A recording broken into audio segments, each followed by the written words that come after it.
Halo majikan, ini kita kagak usah ngomongin potongan rambut kita ya. Ini kita selain potongan rambutnya salah, baru bangun tidur juga.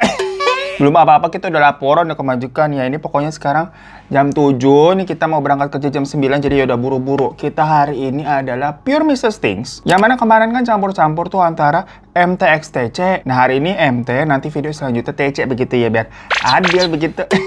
Dimana di sini ada sebuah kasus yang kita kira awalnya ini tuh mengandung horor-horor permistisan, lagi-lagi ini apa ke TC aja ya? Tapi ternyata ada plot twist prank ke banyak orang, yang termasuk kita juga ternyata prank bacanya. Ngomong apa sih ya, mohon maaf ya, ini belum connect nih otaknya nih. Nggak tahu ya kalian udah sempat dengar berita ini apa enggak. Secara ini tuh kejadiannya 6 tahun yang lalu. Ya kalau kita nih mohon maaf baru denger soalnya.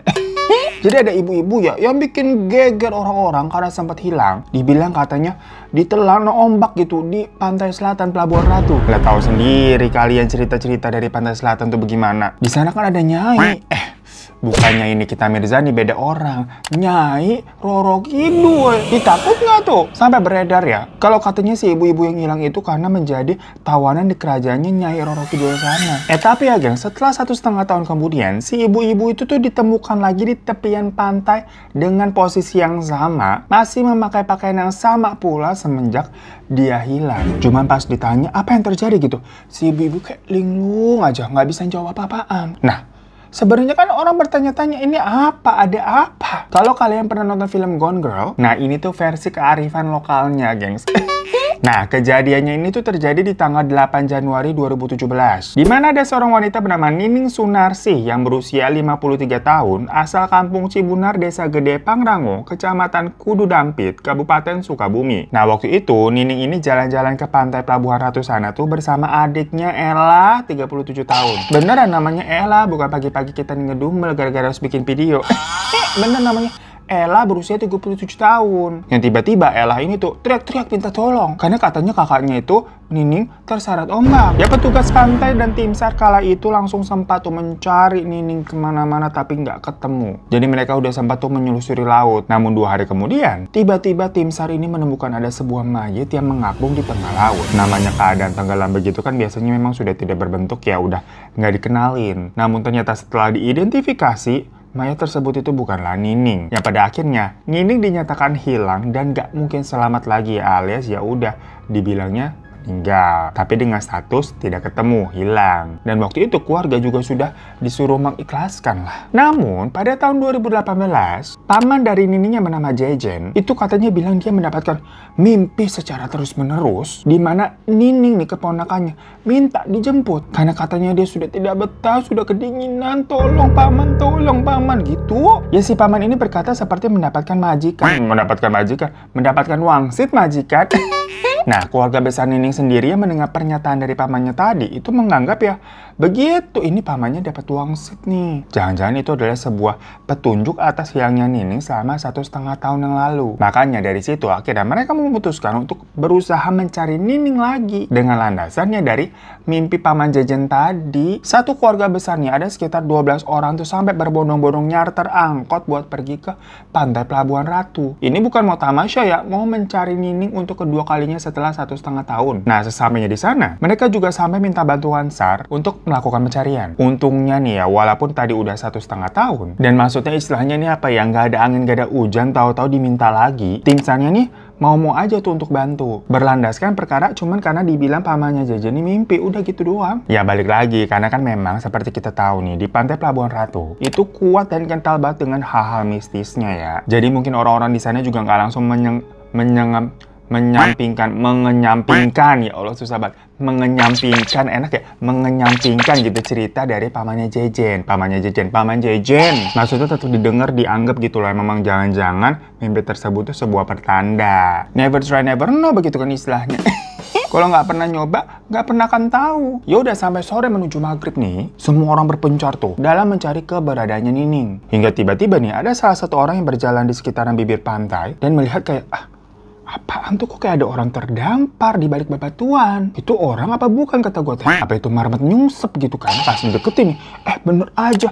Itu Nining yang sedang pingsan diterpa ombak macam kayak film-film nemuin orang di pantai begitu. Lah heboh lah itu langsung kayak, Nining ketemu, Nining ketemu. Pastinya kan langsung diselamatkan kan? Dan semua orang merasa hal ini adalah sebuah keajaiban mistis yang menggemparkan. Ya gimana enggak? Orang nih 1,5 tahun hilang dibilang anyut keseret ombak sampai nggak ketemu. Tahu-tahu lah ini muncul lagi di bibir pantai gitu dengan menggunakan pakaiannya masih sama dengan terakhir kali dia hilang. Cuma keadaannya kan memang masih pucat, bajunya juga basah semua dan nggak sadar, lemes nih. Yang kemudian ini tuh dilarikan ke RSUD R Syamsuddin Kota Sukabumi untuk mendapatkan perawatan yang intensif. Namun anehnya saat diperiksa nih, dokter itu tidak menemukan adanya tanda-tanda kalau Nining ini menjadi korban tenggelam. Jadi tidak ada bekas kayak orang tenggelam sama sekali yang biasanya kan menghirup banyak air yang di lambungnya air semua tuh. Ini nggak bersih. Cuma memang kayak kelelahan aja, lemes gitu macam orang belum makan. Kayak kita nih belum sarapan nih. Gitu.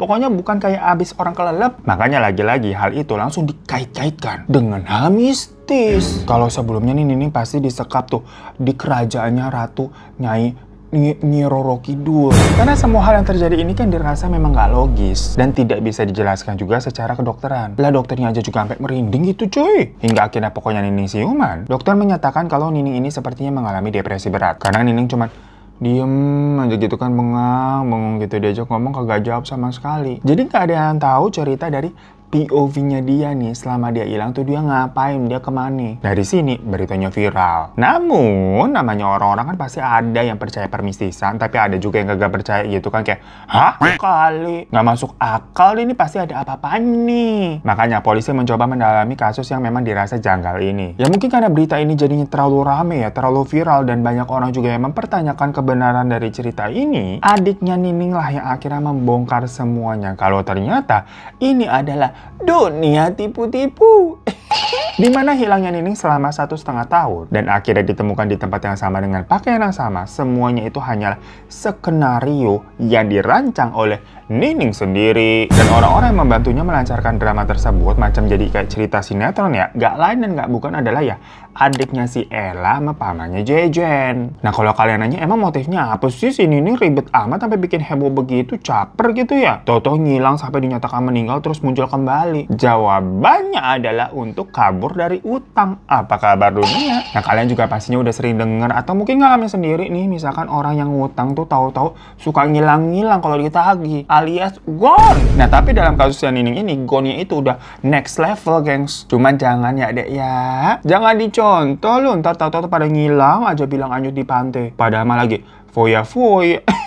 Nah, jadi permasalahan awalnya banget itu terjadi di tahun 2016 sebenarnya. Dimana Nining yang berprofesi sebagai guru PAUD mendapati kepercayaan dari warga kampungnya. Maksudnya di sini adalah Kampung Cibuna, Desa Gede, Pangrango, Kecamatan Kuda Dampit, Kabupaten Sukabumi yang tadi udah kita sebutin di awal ya. Dimana dia dipercaya untuk menjadi semacam bank personal. Jadi gini gengs, di desa-desa itu kan akses ke bank jauh ya, misalkan harus ke pusat kota nih. Lah repot. Nah, jadi ditunjuklah satu orang buat apa ya istilahnya ya, bendahara mengumpulkan uang-uang warga. Barang siapa warga yang mau nabung, kasih ke saya gitu, terus nanti dia setorin ke bank. Nah, waktu itu memang Nining lah yang dapat kepercayaan tersebut. Jadi misalkan prosesnya apa ya, semua warga nih yang mau nabung nih ngasih duitnya ke Nining kan. Misalnya dari tanggal 1 sampai tanggal 25 tuh setiap hari ya selang-seling tuh siapa.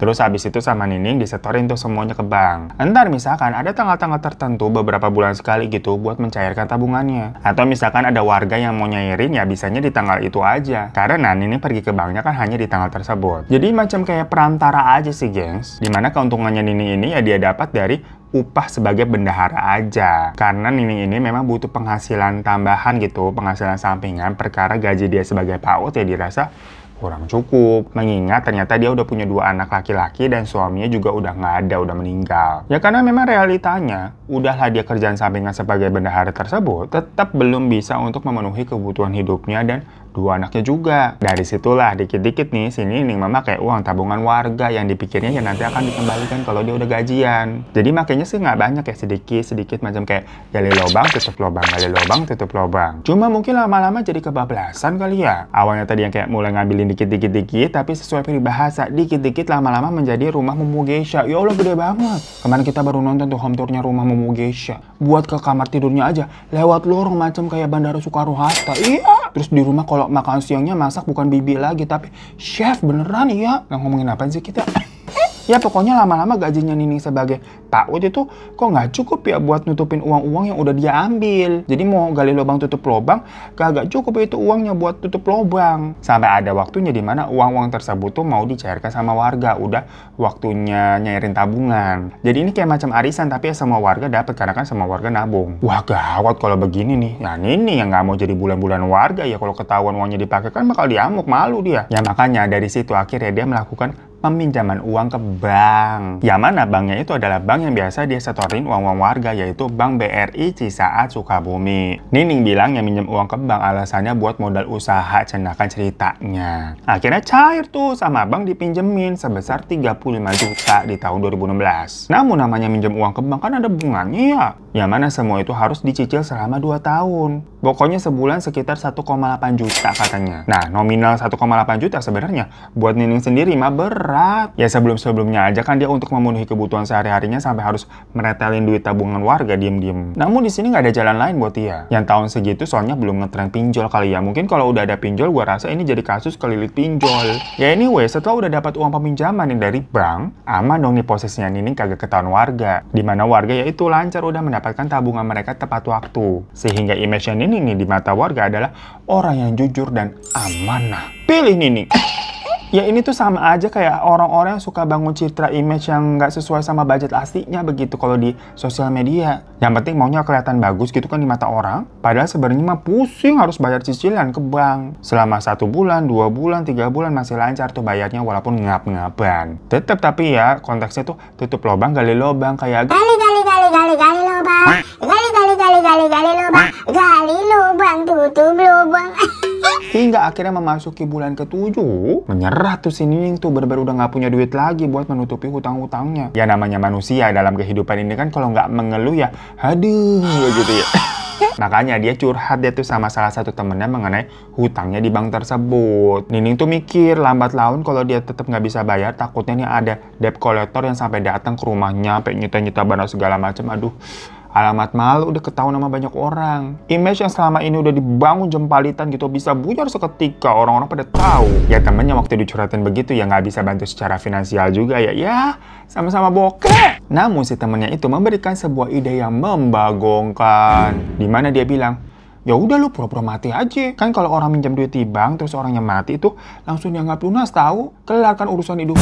Digituin. Nah sementara itu diam-diam lu pergi kemana kayak sembunyi gitu sambil nyari kerjaan buat ngumpulin uangnya. Jadi entar kalau misalkan lu mau balik lagi itu duit udah ada buat bayar utang. Ya temennya ini macam orang yang asal jeplak baik gitu yang mulutnya kayak Hirotada.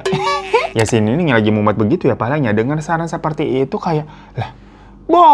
Boleh juga saran lu. Akhirnya dari situ Nining cerita lagi sama si adiknya yang elah-elah tadi. Ya lagi-lagi adiknya juga nggak bisa membantu secara finansial ya. Mohon maaf ya masuk angin.